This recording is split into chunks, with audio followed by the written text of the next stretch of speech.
This is an examination of the hidden human condition. This is the Hidden Killers Podcast. The Hidden Killers Podcast. With Tony Bruschi. That it is Lori Vallow Daybell. It's an interesting question of what the hell's going on with this human being. It's been really interesting testimony over the last handful of days, specifically from her sister, Summer Shiflett, and the bizarre phone call where Summer's losing it over the fact that Lori's children were dead, buried, melted, mutilated in her backyard. And Lori's just in the prison system going, well, I feel bad too. And, I'm just trying to move on. I went to Hawaii and wanted to do something happy. Right there, recognizing that she knew her children were dead. And this is all going on while the manhunt is underway. Another interesting piece I thought was from the realtor that went into her place that had been vacated in the apartment. And before he even really knew whose place it was, he was going through to check it out. And he described just a feeling of darkness and evil, and just something was not right in that place. And it was spotless. It was clean. It was already cleaned up, but there was something very, very off about that place. And he said he's been there, or he's been to hundreds, if not thousands, of residences and homes and apartments over the years, and never had he felt something so dark. And he didn't realize it was her place until the very end when they got to the garage and found a cardboard box that JJ had kind of turned into a fort with some writing and stuff on the side. And it was just a kid's fort, but it was there, and it was, oh my God moment for him, realizing this is the one that was Lori's. Well, that explains the feeling. So we talk about mental illness a lot on this show because it runs rampant, but not everybody agrees that it is mental illness. Let's take a call here, Carol, and hear one of those thoughts. Hi, Tony. My name's Carol. I'm calling from Spokane, Washington. I'm calling because I'm really tired of hearing how mentally ill Lori Daybell is. She's not mentally ill. She's just evil. She knew exactly what she was doing, and she belongs to a cult. I have a degree in religion with a minor in the sociology of religion. My professor at the University of Washington was a leading expert in cults. And these people are not mentally ill. They may be misled, but they are not mentally ill. Lori Daybell is just nothing but evil. Thank you. Bye.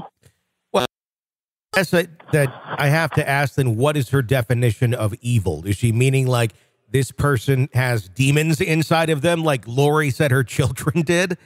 Or, I think to be evil, if we're to look at the house of cards that ends up being an evil person standing on top of it that they built, doesn't mental illness have to play a role in that to become evil? Wouldn't that be the byproduct, that mental illness created this person that now commits evil acts? Is a person evil, or are their acts evil? What's your thoughts? I think that I see what she's saying in that phone call, because I think, like in this case, the mental illness is used as an excuse, but I think she really didn't know what she was doing.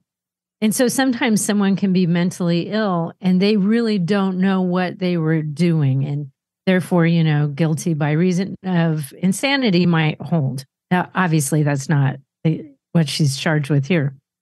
But I think that anyone who does what she did has to have a certain level of mental illness. Is that an excuse? Absolutely not. No, and I don't think it's used as an excuse. I think it's used as a way to define what this person is doing, or why they're operating the way they are. But no one could do what she did without some level of some sort of mental illness. Yeah. Because it's like, it was so evil and so, and then I think in her mind, it was like, well, yeah, I had to do that. Yeah. My kids were gone. I deserve to be happy.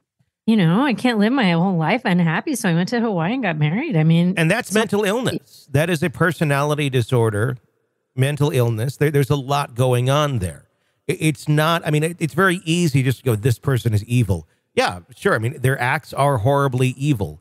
Are they evil with what they're doing? Yeah, they are. But there's far more to it than just that. I agree. It goes far deeper than just saying someone's evil. Because then again, define it. I think that, yes, absolutely. She's evil. I'll agree with that. I think anyone who does any kind of crime like that, like watch any documentary about a serial killer or someone who, even anybody who killed somebody and premeditated it and thought it through, it's all evil. Sure. That is evil. And she's not going to get off on mental illness. No. She's being charged with this. So, yes, I do believe that she is an evil person, and I do believe that there's mental illness, and I think the two are together. I do too. Because a sane person cannot do what she did. There's different extremes of mental illness, and some masquerade and they turn into evil acts. And if that's the only way the person is thinking, that would be evil. But it is mental illness at the end of the day, or a personality disorder, or a combination that creates this evil. I mean, it gets kind of woo and silly if we're just saying, evil, because then we're almost in the same boat as Lori Vallow Daybell going, there's demons in my kids. If you watch her after Charles was killed, in that when they brought her into the station and they're talking to her, it almost was like her car had been stolen, like that kind of interview. Like, yeah, so no big deal, and here's what happened. And even when Alex called the cops, he's like, yeah, I had to shoot him in self-defense. Yeah, I just killed him. It was really strange. That's not how you and I would react to something like that. No. She's standing in the street in front of her house. Her dead husband is inside the house. And she's making a joke about the neighbors driving by, and like, they're probably all like, what's going on? Yeah. Who would do that? That's really a weird reaction. Yeah. I mean, it's a disconnect. I know there's a name for it too, where one can't quantify the weight of the actions or the events that go on around them. It's just their husband being shot is just the same as picking up a burger from Burger King and you got pickles and you asked for no pickles. She was a really pretty woman, and I think that she used that to her advantage. And so I think she was trying to charm the cops and be cute and adorable. And that cute and adorable person couldn't have had anything to do with his murder. Yeah. And so I think that she knew how to play it. Mm-hmm. And I think she used whatever she could to her advantage. And I think she manipulated people along the way. I think she might have actually thought, this is awesome. I'm going to go to whatever their idea of heaven was and round up all these people. She might have even thought that was legit. I think it's all of it. I think she's misled. I think there's mental illness. There's personality disorders, all of which then allowed her to go down those paths because things weren't clicking correctly. And she got so far deep down the path that all of her ways of thinking and all of the actions that she was taking were evil. Yes. But that's because of the mental illness. So is evil is a symptom, I think, sometimes of a mental illness. And that's why I don't like saying, oh, it's just evil. Because there's other people out there that have these sort of disorders that we wait and there's signs, but nothing ever happens until they become evil, essentially. So, no, I mean, this stuff is, it's there. And I think it's important to recognize it and not just say it's evil and, walk away from it. So.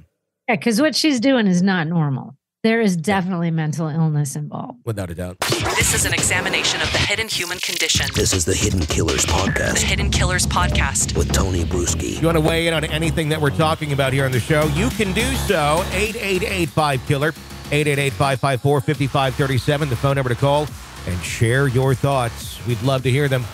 I'm Tony Bruschi. Press subscribe wherever you're downloading podcasts so you don't miss any of our episodes. Stay with us.